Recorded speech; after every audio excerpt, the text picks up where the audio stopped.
जय जगन्नाथ। समस्त भक्ति देवानंद चैनल अगणित दर्शक बंधु मान को प्रणाम करुच्ची। श्या राममय सब जग जानी करहूँ प्रणाम जोरी जुग पानी।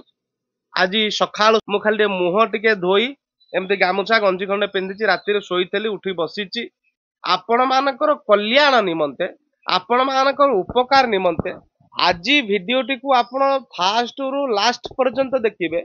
मु आपण को माने यही विश्वास दउची यही भरोसा दउची ये भिडियोटारू आपण एभली उपकार पाइबे आपण निजे अनुभव करिवे। आज किछि कथा नाही वर्तमान गोटे संसार भितर अविश्वास देखा जाउची। स्वामीर स्त्री भितर अविश्वास, स्त्रीर स्वामी उपर अविश्वास। जनकर काली जने लोक आसीथिले ताकर जने मित्र माने सी पुरुष लोक आ पुरुष बंधु अत्यंत जीवन दियानिया सांग तांको लोक माने एमिति तांको संपर्क को नष्ट कर दैछन्ति। आजिकाली तो अन्य विरुद्ध रे कहिबा चुगुली करिबा अनुभव करिबा एभली मध्ये आमे मध्ये कहूचु ब्रह्मदंड स्पर्श शनिदेव न्यायर देवता तांकर ए पीठ को आसी बहुत रोगी माने रोगमुक्त होउचन्ति। बहुत असुविधा रे पड़िथिबा समस्या रे पड़िथिबा भक्त मानकर दुख बांछा बट शनिदेव निवारण करूचन्ति। किंतु कमेंट बॉक्स देखिले किछि लोक खराब लिखिदेबे तांका ना पर्टिकुलर देखिबे प्राय सेही भिडियो रे सेही लोक माने सब लिखि थांती गोटे केवल ना तांकर दब दिने टिके आसी नाहंती बसी नाहंती किछि नै तांको स्वभाव कली जुगर सब हिंसा बहिबे एके एके सर्वे मजिबे दुख सुखे कहले फतुरी संसार चिर मणुति घर भंगा प्राणी सरबे होइबे फंदा फिकर रे माती फतुरी संसार चिर मणुथिबे तिले न रखिण भीति। वर्तमान संपर्क आज सुसंपर्क को नष्ट हो जाउची, बुझामणार अभाव रहउची, अविश्वास पसी जाउची।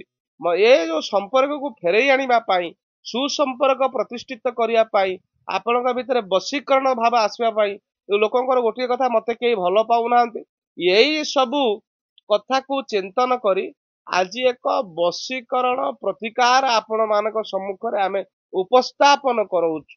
आपण सकाळ उठिबे राति रे गोटे पानी ढाळ गोटे ढाळ रे किछि पानी रखिथबे सोई पइले सकाळ तले मुह धोइबे सेई पानी ढाळ को हाथ ढालू एमती पानी हाथ को आनिबे कैमेरा देखे दउची ओम वश्यमुखी स्वाहा ओम राजमुखी स्वाहा ओम वश्यमुखी स्वाहा ओम राजमुखी स्वाहा 7 थर एही मंत्रटी पाठ करी से पानी की मुहरे माने पकई छाड़िबे। ये प्रतिकार लगातार 40 दिन पर्यंत करंतु आपण अनुभव करिवे आपनकर बिगिड़ी जाइतबा संपर्क धीरे धीरे फेरी आसुची। परिवार हो ऑफिस हो कर्म क्षेत्र हो बंधु बांधव सांगसाथी आपनक प्रति समस्त गोटे इम्प्रेस हेबे समस्त आपनक प्रति आकर्षित हेबे समस्त आपनक भल पाइबे।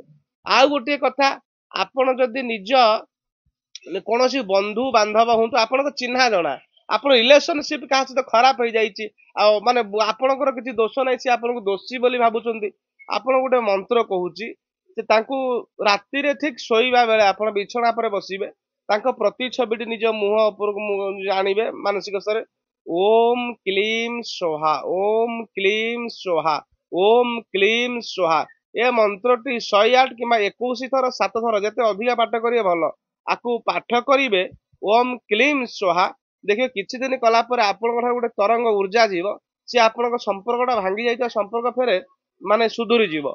जदि आपण अति शीघ्र चाहूचंती जदि जनकर स्वामी स्त्री स्त्री एटा स्वामी पई करि परिबो स्वामी मध्ये स्त्री पई करिवो। देखंतु आपनकर हाथ एटा को शुक्र क्षेत्र बोली कहा जाए। ए जो शुक्र क्षेत्र अछि ए शुक्र क्षेत्र बुढ़ा आंगुठी तळको बाम हाथ रे एठी पर पानी दिए लगे देबे पानी लगे पानी कोन किछि जगह रे पानी आनिबे पानी दे अतर मिसई देबे पूजा सामग्री दुकान रे अतर मिलिबो से अतर को पानी दे गोळै देबे अतर मिसा पानी रे आकु एई शुक्र बंधनी टाको एठी धोई देबे पोछि देई साला पर गोटे नील कलम आनिबे नील कलम रे 666 तीनटा 6 लिखि देबे तीनटा 6 लिखि देबे एवं दिन सारा तांको को चिंता करी ओम क्लीम स्वाहा ओम क्लीम स्वाहा ये मंत्रटी मने मने जप करिवे देखिबे आपन 2-3 दिन क्रिया कला भितरे आपन जो संपर्क नष्ट होइतिबो से संपर्कटी आपनकर पुनश्च फेरी आसीबो। ये गला संपर्क सुधारिबार कथा। आ गोटे कथा एठी किछि हमर माने संसारिक लोक माने किए दुकान करूची किए चाकरी करूची किए कोन कार्य करूची କିନ୍ତୁ ତାର କିଛି ଭାଗ୍ୟ ବୃଦ୍ଧି ହଉନି। କହୁଛି ମୁଁ ଏତେ ପରିଶ୍ରମ କରୁଛି ମୋ ଭାଗ୍ୟର ଫଳ ନାହିଁ। ଆପଣ ଏଇ କଥାରେ ଯଦି ଆପଣ ଭାଗ୍ୟକୁ ଜଗିବାକୁ ପଡିବ, ମାନେ ଭାଗ୍ୟଟାକୁ ଜାଗୃତ କରିବାକୁ ପଡିବ। ଆପଣ ଦେଖିବେ ଯୋଉ ଆମର ପାନରେ ଯୋଉ ଅଳେଇଚ ଦିଆଯାଏ, ଯୋଉ ଅଳେଇଚକୁ ଆପଣ ଆଣିବେ, ଅଳେଇଚ ଦାନା 7ଟା ଗୋଟେ ଧଳା କପଡାରେ ବାନ୍ଧିଦେବେ। ଅଳେଇଚ ପାନଟାକୁ 7ଟାକୁ ଆପଣ କଣ କରିବେ ନା ବାନ୍ଧିଦେବେ ଧଳା କପଡାରେ। ଶୁକ୍ରବାରଠୁ ଆପଣ ଯେକୌଣସି ଶୁକ୍ରବାର, ଆଜି ମଧ୍ୟ ଶୁକ୍ରବାର ଅଛି, ଯୋଉମାନେ ଭିଡିଓ ଦେଖୁଥିବେ କରିପାରିବେ, ଶୁକ୍ରବାର ଠାରୁ ଲଗାତାର 7 ଦିନ ପର୍ଯ୍ୟନ୍ତ ସେ ପୁଡିଆଟିକୁ ଆପଣ ତକିଆ ତଳେ ରଖି ଶୋଇବେ ଏବଂ ଶୋଇବା ପୂର୍ବରୁ ଇଷ୍ଟ ଦେବଙ୍କୁ ସ୍ମରଣ କରିବେ ଏବଂ ସକାଳୁ ଉଠିଲା ମାତ୍ରେ ଦି ହାତକୁ ଚାହିଁ ଦୁର୍ଗା ଦୁର୍ଗା ଦୁର୍ଗା ମା ଦୁର୍ଗାଙ୍କୁ ଟିକେ ସ୍ମରଣ କରିବେ। ସର୍ବ ଦୁର୍ଗତି ନାସିନୀ, ଦୁର୍ଗତି ଖଣ୍ଡିନୀ, ଦୁର୍ଗତି ତାରିଣୀ ମା ଦୁର୍ଗାଙ୍କୁ ଟିକେ ମନ ମଧ୍ୟରେ ସ୍ମରଣ କରିବା। ମଙ୍ଗଳାଙ୍କୁ ସ୍ମରଣ କରି, ସେ ମଙ୍ଗଳା ହଉଛନ୍ତି ଦୁର୍ଗା। ସଙ୍କଟ ତାରିଣୀ ବିପଦ ନାସିନୀ, ନାମ ଅଟଇ ତୋହର, ଘୋର ସଙ୍କଟରେ ବିପଦ ପଡିଛି ମଙ୍ଗଳା ବାରେ ଉଦ୍ଧାର। ଏଇ ମାଙ୍କର ମନ୍ତ୍ରଟିକୁ ସ୍ମରଣ କରି ଆପଣ ଉଠିବେ, ଦେଖିବେ 7 ଦିନ ଆପଣ ମାନେ ଅଳେଇଚକୁ ଧଳା କପଡାରେ ବାନ୍ଧି ରଖିବା ଦ୍ଵାରା ଆପଣଙ୍କ ଦୁର୍ଭାଗ୍ୟଟି ସୌଭାଗ୍ୟରେ ପରିବର୍ତ୍ତନ ନିଶ୍ଚିତ ଭାବରେ ହବ। ଆକୁ କେହି ଅଟକେଇ ପାରିବେନି।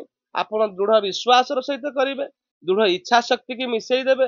ବିଶ୍ୱାସ ଏବଂ ଇଚ୍ଛା ଶକ୍ତି ଦ୍ଵାରା ଯୋଉ ପଜିଟିଭ ଏନର୍ଜି ସୃଷ୍ଟି ହେବ, ସେ ପଜିଟିଭ ଏନର୍ଜି ଆପଣଙ୍କ ଜୀବନରେ ନିଶ୍ଚିତ ଭାବରେ ପରିବର୍ତ୍ତନ ଆଣିବ।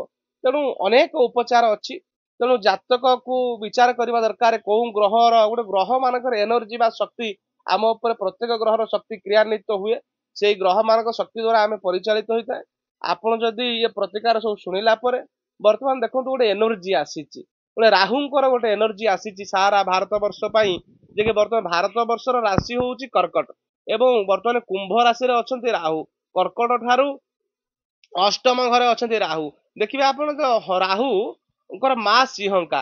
ଯେତେବେଳେ ହନୁମାନ ପ୍ରଭୁ ମୁଦ୍ରିକା ମେଲିମୁଖ ମାହିଁ ଜଳଧି ଲଙ୍ଘ ଅଚରଚ ନାହିଁ, ହନୁମାନ ଯୀ ଯେତେବେଳେ ସମୁଦ୍ର ଲଙ୍ଘନ କରୁଥିଲେ, ହନୁମାନଙ୍କ ଛାୟାକୁ ଦେଖି ମାନେ ରାହୁର ମା ସିଂହଙ୍କା ହନୁମାନଙ୍କ ଗତି ରୋକିଦେଲା। ଯାହା ହନୁମାନ ରହିଗଲେ, ଦେଖିଲେ ମୁଁ କଣ ଅଟକିଗଲି, ତାପରେ ସିଂହକାକୁ ବଧ କରିଥିଲେ। ତେଣୁ ରାହୁଙ୍କର ଯୋଉ ପ୍ରଭାବ ଅଛି, ବର୍ତ୍ତମାନ କାଲି ମଧ୍ୟ ଭୁବନେଶ୍ୱରରେ ଗୋଟେ ଫ୍ଲାଇଟ ରେ ବାଡ ହିଟ୍ ହେଇଛି, ପକ୍ଷୀଟିଏ ମାଡ ହେଇଯାଇଛି। ଅନେକ ଗୋଟେ ବିମାନ ଆସୁଥିଲା, ସିଏ କଲିକତା ପାଖରେ ଅଟକିଗଲା ପରଦିନ।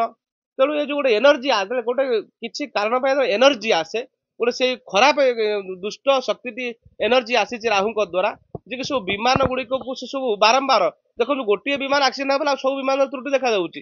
ଗୋଟାଏ ଯନ୍ତ୍ର ଥିଲା, ତ୍ରୁଟି ଥିଲା, ଏତେ ସବୁ କାହିଁ ହଉଛି ନା, ସେ ଗୋଟିଏ ଅଦୃଶ୍ୟ ଶକ୍ତି, ଗୋଟେ ଅଦୃଶ୍ୟ ଶକ୍ତି ସାରା ଜଗତକୁ ପରିଚାଳିତ କରୁଛି। ସେଥିରୁ ପଜିଟିଭ ଉର୍ଜା ଆସୁଛି ଏବଂ ନେଗେଟିଭ ଉର୍ଜା ଆସୁଛି, ବା ସକାରାତ୍ମକ ଉର୍ଜା ଆସୁଛି, ନକାରାତ୍ମକ ଉର୍ଜା ଆସୁଛି। ଆମକୁ ଆକୁ ବିଶ୍ୱାସ କରିବାକୁ ପଡିବ। ଆମେ କେମିତି ବିଶ୍ୱାସ କରିବା?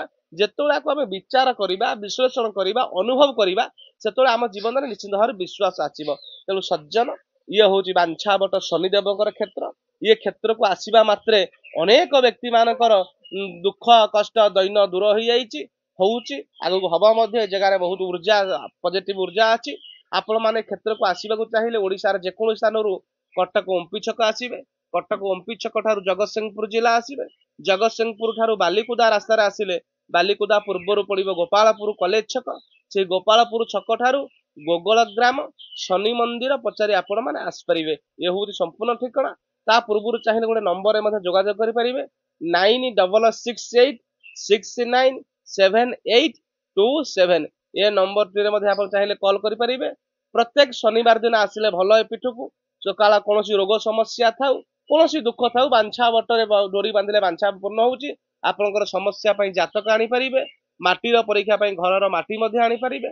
ଶନିବାର ଦିନ ସକାଳ 7ଟାରୁ ଦିନ 12 ଘଟିକା ମଧ୍ୟରେ ପହଞ୍ଚିଲେ ଆପଣ ନିଶ୍ଚିନ୍ତ ଉପକାର ପାଇପାରିବେ, କଥାବାର୍ତ୍ତା ହେଇପାରିବେ। ଆପଣଙ୍କ ସମସ୍ୟା ଆମେ ସମାଧାନ କରିବାକୁ ଚେଷ୍ଟା କରିବୁ। ଜୟ ଜଗନ୍ନାଥ, ଜୟ ଜଗନ୍ନାଥ, ଜୟ ଜଗନ୍ନାଥ।